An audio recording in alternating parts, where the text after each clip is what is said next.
I guess most critically, the afternoon baseball slate. Pretty good day yesterday. We'll talk about that when Bobby gets here. Pretty good day DFS-wise. It's always a good day in Sheets World, but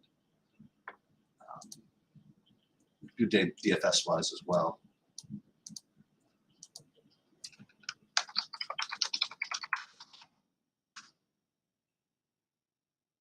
But after a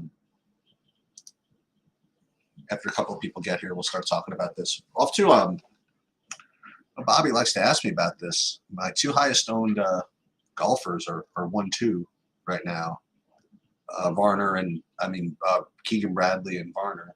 I mean, this is obviously excruciatingly early, and it's a no-cut event, so everything is in play pretty much for 4 straight days. But hey, we'll take it. But as I was saying, well, should I go through yesterday first? I guess we don't have to really go through yesterday. But we had a pretty decent day. Let me just see what's going on here. It's got a lot of stuff going on in different areas here.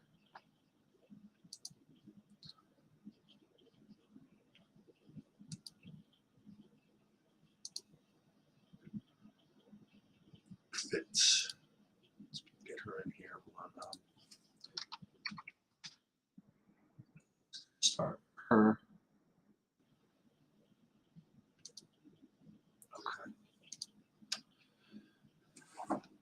Okay. So, hey, welcome everybody that's showing up for this today. I'll give Bobby, I guess, a minute or two, and then I'll just start going over what I'm doing here. I haven't really 100% figured it out yet, but I could at least talk through it. You know, let's do this. Let's first start talking about who the best plays are, and then we're going to figure out who to actually play. In other words, where construction brings. So it looks as though, I mean, there are three. No, there are 5. I think there are 5 pitchers that you can play in the early slate here, and those would be Dane Dunning, Adam Wainwright, Logan Webb, Corbin Burns, and Zach Gallen.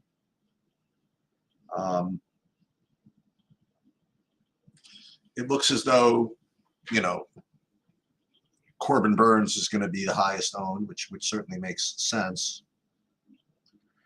And you can get to, you know, pretty much whatever you want. So I think people are going to play Burns, Wainwright. I think that's going to be pretty logical.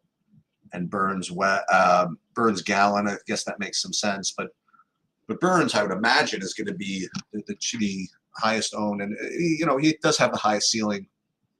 And I don't think that price is going to be a significant issue today on this slate. But I will tell you that I think that the price on Dane Dunning is just too cheap at $6K. I mean, you want to talk about plays that allow you to do literally anything. I mean, this is I think that, and I hate when people say this, but listen, I'm not a projection, you know, creator of my own, or a salary creator of my own. But I think it's safe to say, at least from my perspective, is that Dane Dunning is at least $2,000 too cheap. Now, again, maybe that's not relevant, right? Maybe everything is in the context of the slate and the rest of it, but you know, he's home against Oakland, and everybody else against Oakland is it's one big stream, right? You play everybody against Oakland. And Dane Dunning is 6,000. I mean, like he's supposed to be probably 8,000. So I think it's kind of difficult to.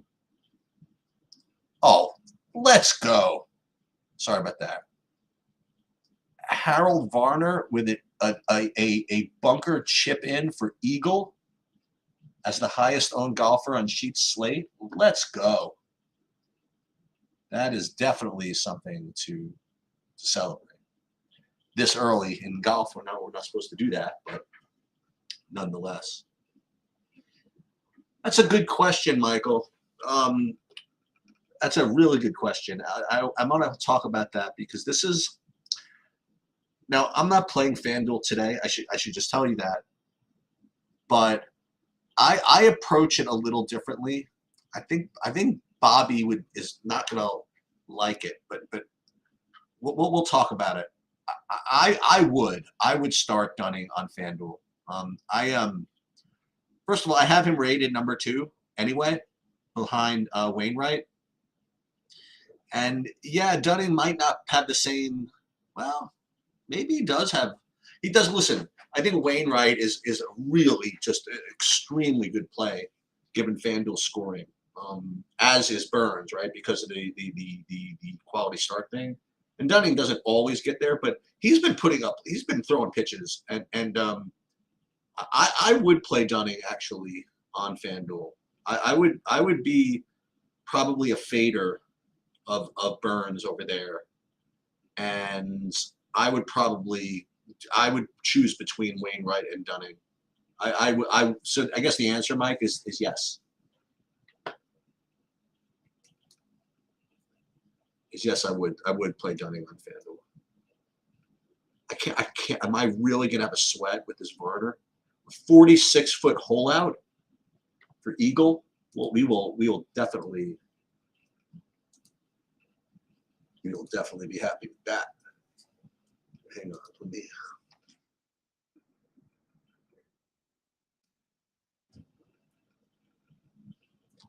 I mean, again, it's way too early, obviously, to be celebrating, but this is a pretty good start. I'll just say that. Bradley, Varner. Yeah, this is good stuff to start off with.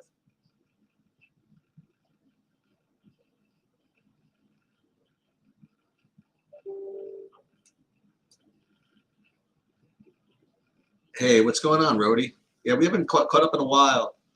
I don't know if you had. I did pretty well yesterday. I had a couple of top 5s throughout like the different slates and the different contests. Obviously it's hard to be perfect, so I couldn't quite get everything right. But I was pretty good, just kind of just fading stuff yesterday. I knew that Quantrill play was a lemon. That was what I was happy about. And then I ended up making some good decisions. Anyway, we're on to today. What do you like, Rody, today? I mean, are you I kind of find it difficult to not play Dunning on this early slate. I mean, he's probably my highest owned pitcher. I mean, I have the Dunning Wainwright combination as the main thing for me. I mean, yeah, I'm gonna have some Burns and Logan Webb or whatever, but I think the Wainwright Dunning thing is what I'm gonna do. What are you doing? What are you doing, Rody? I mean, at least you know, say exactly your lineup, but I mean, conceptually, what are you up to here? And then we could talk about the teams as well. I mean, the hitting, but pitching wise, well, yeah, I guess you can't talk about one without the other. So if you play Dunning and Wainwright, it allows you to get to a lot of other stuff. So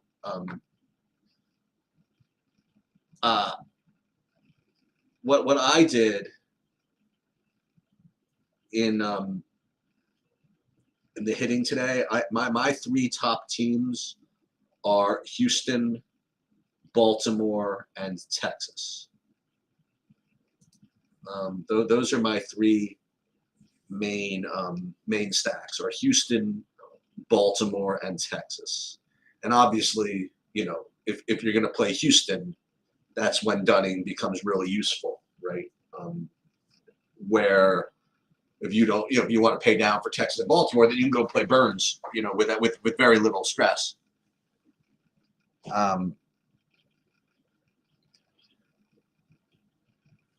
The other team I kind of want to play is actually maybe I don't. I was thinking of taking a shot against Haney and playing some Milwaukee, but I don't think that's. I don't know if that's what I'm going to actually do. I'm not playing, and I'm going to talk about these other pitchers, right? I mean, so I'm not playing Haney 9,500. I'm not playing Luis Garcia at 9,200. He looks like he's going to get some ownership.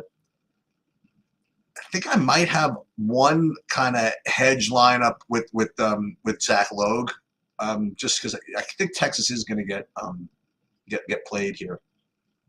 I do have one Zach Logue just for funsies, I like to say. But in general, it's going to be Dunning and Wainwright, and then get into that Houston, Baltimore, and Texas is going to be my. It's going to be my thing. Oh, are you kidding? And now Harold Varner tees off from 219 and makes it to he's 8 feet away. Yeah. This is. Am I greedy? This is. Am I allowed to be steamed that this is not a cut event?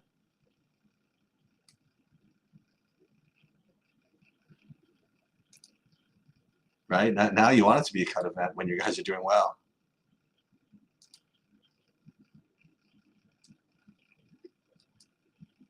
You like that also, Rody? All right, good. So now we should probably all not play them if we're both in agreement with it.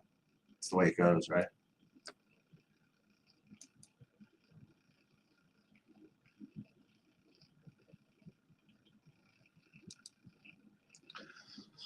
Take a look at let me take a look at FanDuel. First of all, let me look at my lineups. Let me make sure everybody's playing. Yeah, look at this. Everybody's playing. Oh no, 2 guys are out. So M. Dubon is out. I had a couple of M. Dubon lineups. So we do have to change him a little bit. The other thing I want to say is that I'm leaving money on the table in the afternoon slate. Pretty decent amount. I got 4 figures left in salary in some variations.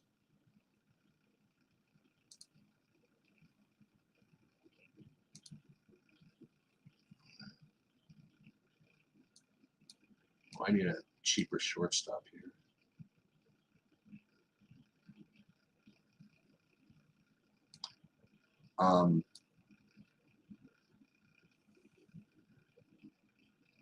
I guess Giolito is the guy that I don't have that. I don't know if it's going to come back to get me, but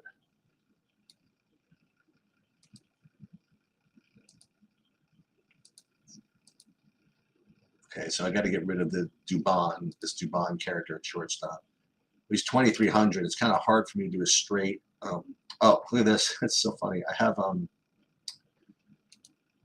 so Dubon. Can I do a straight replace for him? Probably not, right? I don't think anybody else 2,400 today. Unless I want to play Nick Allen. So I'm going to have to probably rebuild without the Dubon in it. So I have to do that.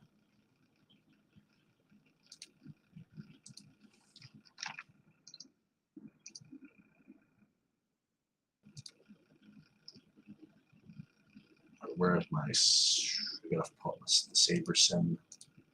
I'm just gonna rebuild without Dubon and without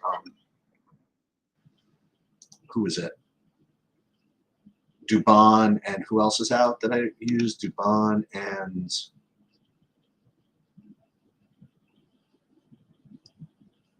that was it.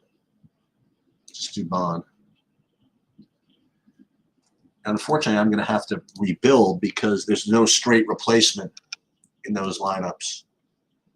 For Birdie and co-lead, oh, he missed. Okay, all right. Barner finally missed one. That's okay. He's allowed to miss one.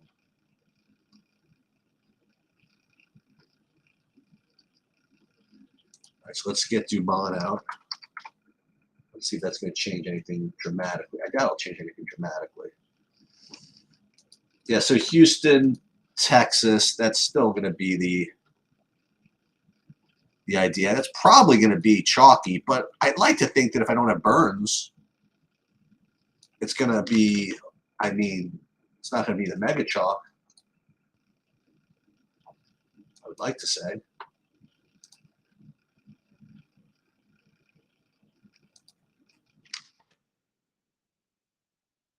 So we're just changing some lineups over here. And again, I got so many things going on. I was hoping Bobby would be here because during the day, going live is very difficult for me.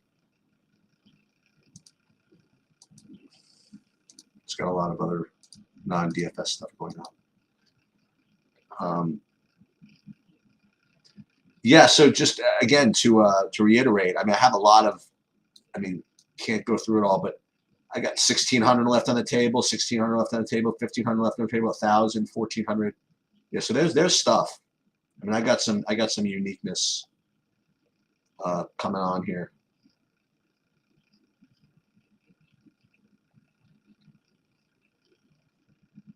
Rushman hitting second. I have him. He's probably one of my highest owned players. Nate Lowe, I have him really highly owned as well.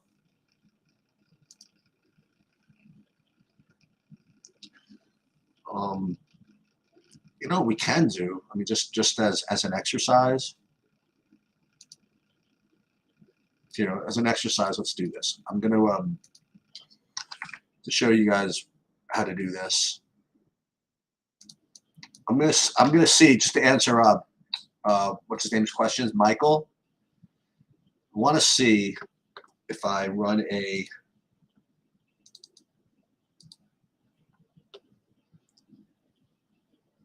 build. Let's use the True DFS thing. So again, if you are, you know, if you subscribe to SaberSim through True DFS, just want to show you what it looks like here. Tools, SaberSim. Do I have to log in here first? Oh, yeah, I got to log in. Hold on a minute. All right, 1 second. It's going to ask me for a verification code, so I got to do that.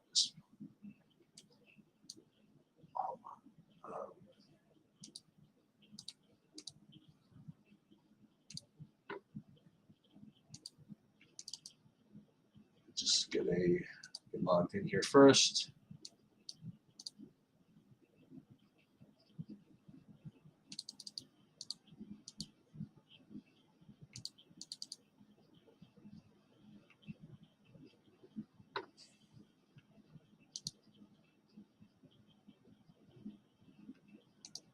Hold on, I gotta get back to my.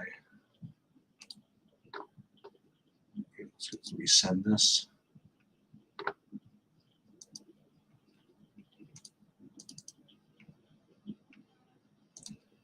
Yeah, so unfortunately, I'm not able to log into my True DFS. So I'm gonna do it the long way here.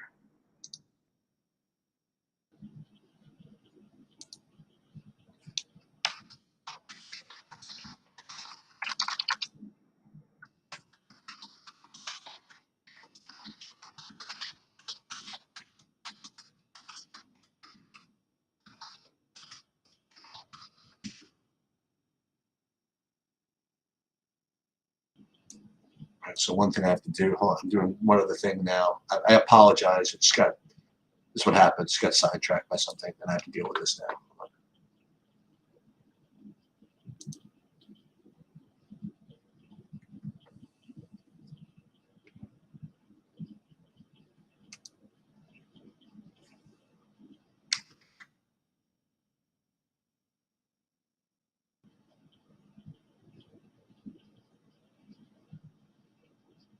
Hold on.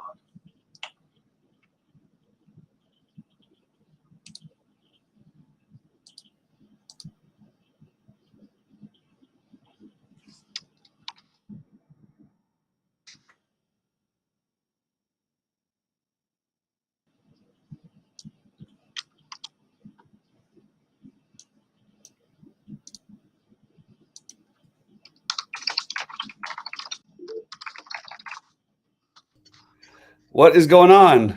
Hey, what's happening? Could you do me a favor?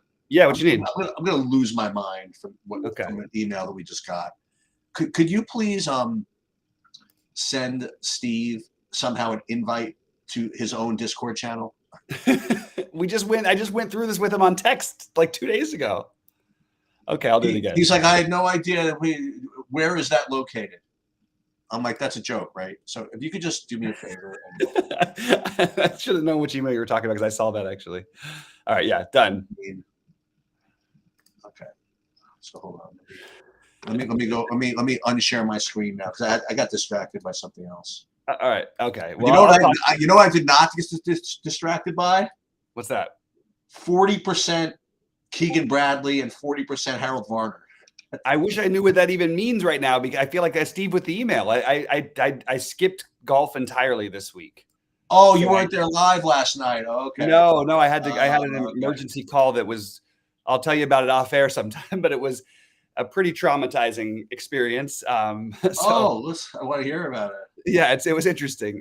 So I ended up deciding, okay, F it. And by the way, I heard from my friend who I was telling you about. She wrote me this morning, so I may have a little update on that as well. But I can't. Oh, is that happening? It's I think it's going to happen. It's probably about a week away. She just got back in the country, so we'll see what happens. But yeah, it could be exciting. So, okay, hey, you want to see this? Ready for a good start? Yeah. All right, here, look. Oh wow. Oh, wow, that is quite a start. So Keegan Bradley, position 1, Harold Varner, position 2. This is where. Can I just get you to enter for me next time? I just need you to enter for me, Sheets. That's crazy. We'll see what happens. Beautiful. And it's no cut, so I can't have like a great 5 for 6 and have one guy butt me. So. Well, now what I need to do is I need to find the restream tab so that I can unshare my screen. Hold on. Your screen is okay. I mean, it's not like it's the worst thing in the world. I don't. No, I know it's not. But. What is it in reference to?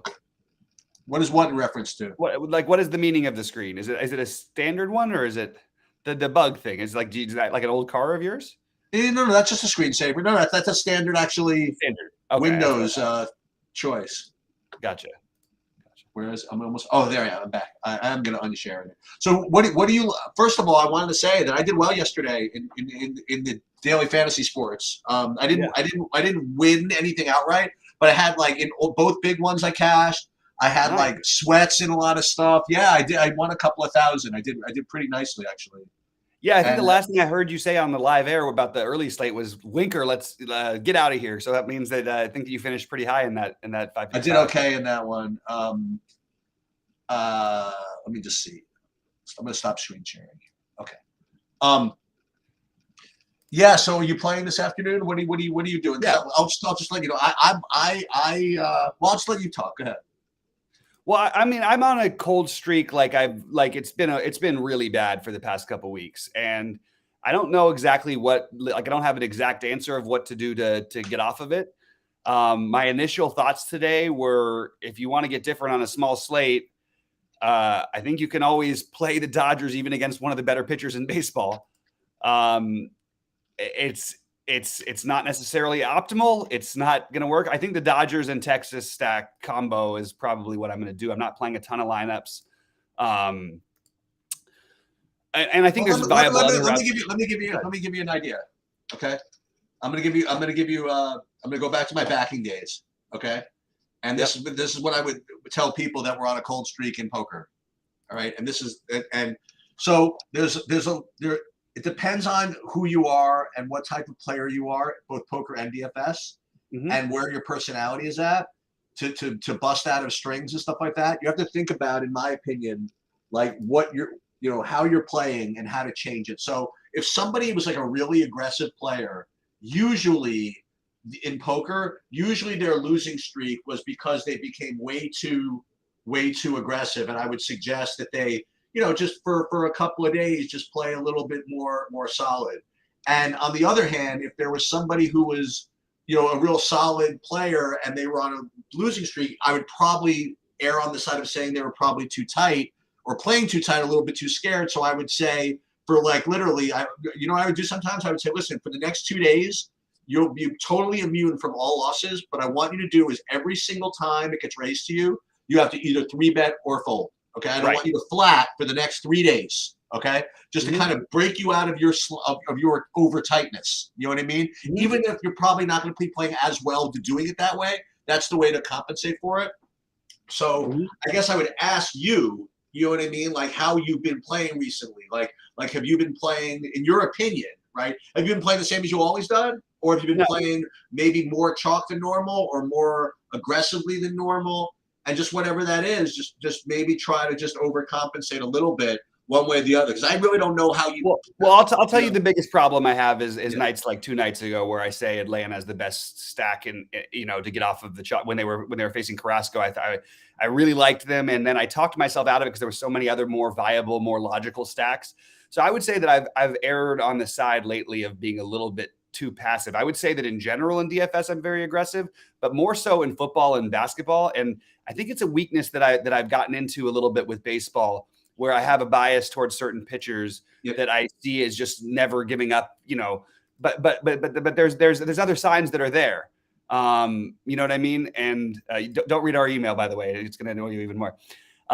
So I really do think that I've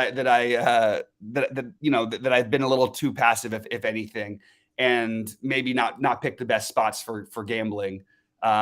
On a small slate, I don't think you can pick a bad spot exactly. I feel like you can almost do whatever you want, and it's probably okay.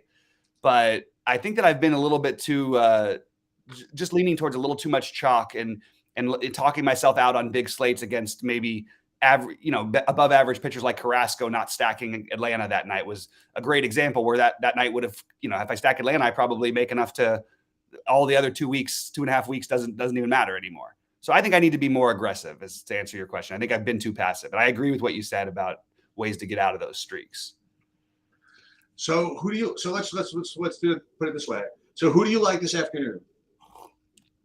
So I do like Texas. It really feels really gross to keep saying Texas, but the matchups keep being there, and I think that they're going to break through at some point. They're going to be popular. It's nothing you have to do. I think Baltimore is a legitimately awesome stack. I think they'll also be popular. And yeah, Baltimore probably would be the other natural one, along with, and other people play St. Louis. I let other people do that. I like that. I like having these kind of biases, like my marquee bias or whatever. These guys outside of Colorado, not trying to get crazy stacking against them, because that actually is one that's worked out for me really well in the long run. But and I think Houston's going to be the other popular one, which is interesting because Giolito it was one of those spots where I was initially going to go, okay, well, if Giolito is going to be popular and Houston won't be owned at all, I was like, because he's so cheap, I thought there was a chance of that. It's not going to happen. It's going to be Houston as a popular stack. So I like the idea of playing the Dodgers at really low ownership. This, for what it's worth, is it's the second time in 4 games the Dodgers have been underdogs. And I think that's only the 3rd time all year that they've been an underdog. Isn't that amazing, Sheets? You could play 100 and whatever games and be an underdog. That is very strange. I mean, it kind of makes sense. They win, 80% of the time, it feels like. But it's weird because the thing is that usually you have these teams that are big favorites because they have these big rounds of like star pitchers that you can't go up against. But the Dodgers have like their best pitcher almost no one's heard of. You know what I mean? Like nobody knows who Tony Gonsolin is. You know what I mean? All he's done has just been amazing all year long. All he's done is everything. You know what I mean? Like yeah. And Arias, nobody knows who he is. You know what I mean? Like he's one of the best. He's one of the best 15 pitchers in baseball. So unfortunately for me, I guess you basically nailed my 3 teams. So my 3 teams that I was playing this afternoon are Houston, Baltimore, and Texas. And I guess the only thing I thought I was doing different, I guess not really, is I was playing less Burns and more the double pay down. You know what I mean, with Dunning and Wainwright. I know that people are playing obviously both of those guys along with Burns. I didn't realize that even the Wainwright Dunning thing is not going to be particularly interesting either. Right. Because that's probably what I'm going to end up doing is those two with the Houstons and the whatever. I guess the only thing that's different is I'm going to probably, in my when I play Texas and Baltimore, I might just leave money on the table you know. Well, one thing you can do to get different, and again, look, this is not for the risk averse or whatever, but it's a small slate. We have arguably the second best pitcher on the slate is going to be 6% owned. That seems crazy to me. I don't care who you're facing. Would it be surprising if Giolito was the highest scoring player on the slate? I don't think it's even a little bit surprising if he is. And he's going to be completely unknown. And you can just pivot off of Wainwright to him if you feel like you're too chalky. And I think that's a really good idea, actually. Yeah, I mean, obviously, don't do it in your Houston stacks, but yeah, it just makes perfect sense. And I think the way you get different with Houston is play the bottom of that order, play Vasquez and Mancini, and then pick your other three bets if you're going to play the Houston stack. But I don't think anybody's going to play the Dodgers today. I really just, and I can't resist. Like Burns is against Burns. Okay, yeah. I was wondering what's going on over here. Okay. No, but like, and again, you don't need to fully stack on these slates. We saw it. Was it yesterday? I can't remember which. Yeah, I got the other day slate. Oh no, until Seattle went nuts. But you get so many times where you can get the right pieces, and maybe you don't need to do a full Dodger stack, but play a Turner bets and then use whatever value stack that you like the best or something like that. And one of those two guys could put up enough points to win you the slate. So I'm going to take a shot with the Dodgers. Burns has not given up home runs this season, which is a little concerning for me. I'm sorry, not this season. I'm sorry. Let me take that back. Burns has given up home runs this season, which is unlike how he was last year. I totally flip it around. And I think there is some power upside against him that, a hard throwing right-hander against the Dodgers is always going to be in play. And the fact that they're going to be unowned on a 5-game or 6-game slate is good enough for me to, what I'm doing actually in my main build right now is I've got Freddie Freeman, Muncy, and Joey Gallo actually with a Texas stack. I know it may not seem optimal, but like I said, Burns can run into trouble occasionally with home run power. So I am going to take some of those lefties against him. The other, by the way, the other team that I'm getting a decent amount of for some reason are the Cubs. So that's the other one. So I have Texas, Houston, Baltimore, and then it's the Cubs. But I like your idea of the Giolito actually. Yeah. I think it's makes some sense. And if there was if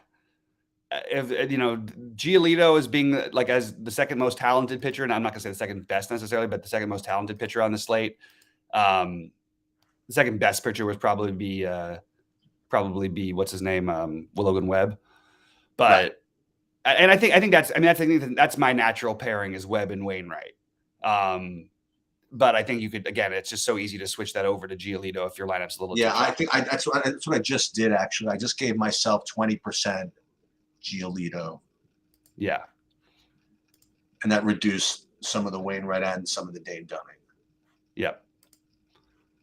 And let me just see about the Texas roof if there's anything. I'm guessing maybe it'll be open today. Let's see. How come it's so much harder to to find here sometimes? Come on. I don't even. It's very frustrating.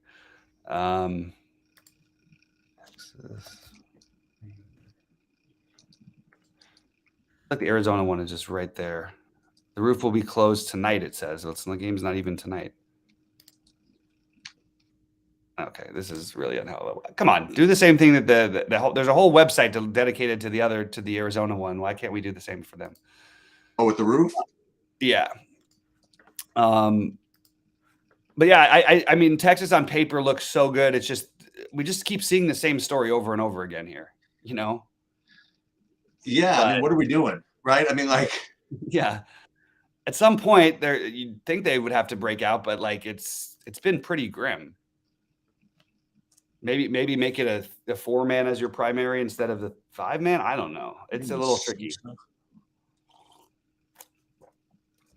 And all the guys it's very easy to find the guys you want to play, and they fit in price wise because they've sucked. Right. With the exception of Seager, who's like the only one who's actually had a pretty decent year. As I was saying, Sheets, on the offseason, I was like, I was so sure the Yankees were going to sign Seager because I think he would hit 50 home runs in Yankee Stadium. He just hits every ball at the warning track. And even in Texas, he's still going to hit. He's going to hit near 40 or end up probably in the 35 range. And this Yankee Stadium, he would probably have it. It'd be like the Mancini in Houston kind of a deal.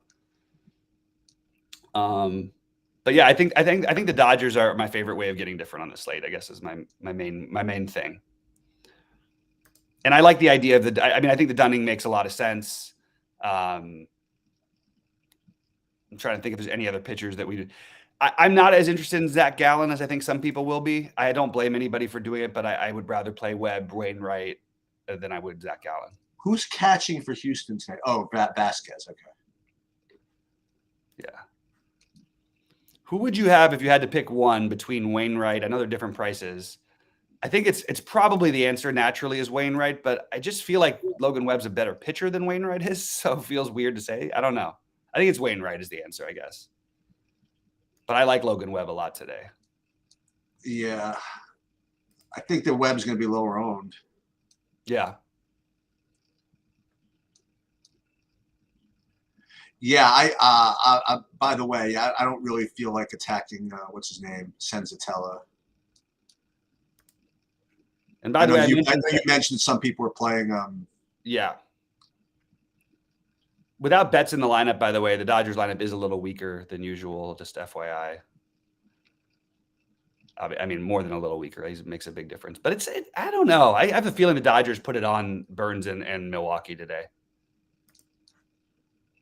I really think they're going to get off a little bit.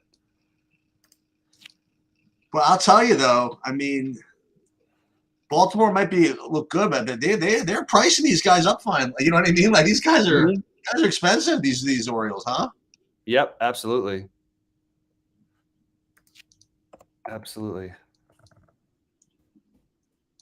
I mean, they deserved it. You know, they really did earn their way up there. It took the sites forever to get them there, but they absolutely deserve it. So my two stacks today, I have a Texas 5-3 with the Dodgers, and I have a Dodgers 5-3 with Texas. I'm taking my favorite bat approach because I'm not playing that many lineups this morning. I mean, look, the Dodgers, this is not an optimal way to play. This is going for a home run. You know what I mean? Like you're just sure is. praying it works. You've got one of the best pitchers in baseball against them, but he profiles as exactly the type of pitcher that the Dodgers can hit. We're missing lineups for somebody, right? On the Cubs, we're missing lineups, I think. I think the Cubs have no lineup out yet. Yeah. Yeah. I mean, the thing is, like, what you want to do, I want to just remind everybody certain just general strategy things. I made this mistake the other night too, so I don't blame anybody. But nobody outside of in a tournament should ever be playing guys like Nick Madrigal in a cash game in a tournament build. Even if he saves you the money, find somebody else. There's always a second baseman that's 2K or somewhere around there, but only use him in stacks of at least 3, but probably it would have to be 4 or 5. This is like there are a couple of guys I have like that, like Lance Thomas, Lane Thomas, sorry, whatever his name is, Cesar Hernandez. But at least those guys can hit home runs. Nick Madrigal has the worst home run rate. Sky Bolt. Sky Bolt is a good one. Yeah, that's a good one. But it's just you feel like you're saving and you're getting cheap access to a stack you like or whatever. I mean, this guy in like what, a couple hundred at bats has like 5 RBIs. If you're gonna get a second baseman like that, just play Odor. You know what I mean? Exactly. Yeah, stack up the team you want and then just play whatever. I think it has to be like guys like that should be reserved for 4-man stacks or higher. I really believe that. You're just asking for so much for a guy who not only that he doesn't hit home runs, he doesn't hit doubles and he doesn't steal bases. Like it's really hard to get there with 3 singles as a good play. It's hard to hit 3 singles. I like what DFS Chan said about you having to go through all the deodorants with all the sweats you got.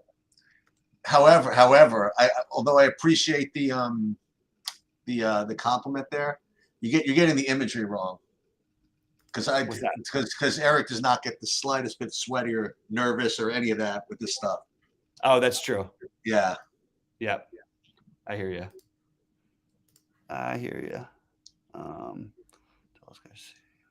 But I'll tell you one thing. I did tell me, Mr. Chan.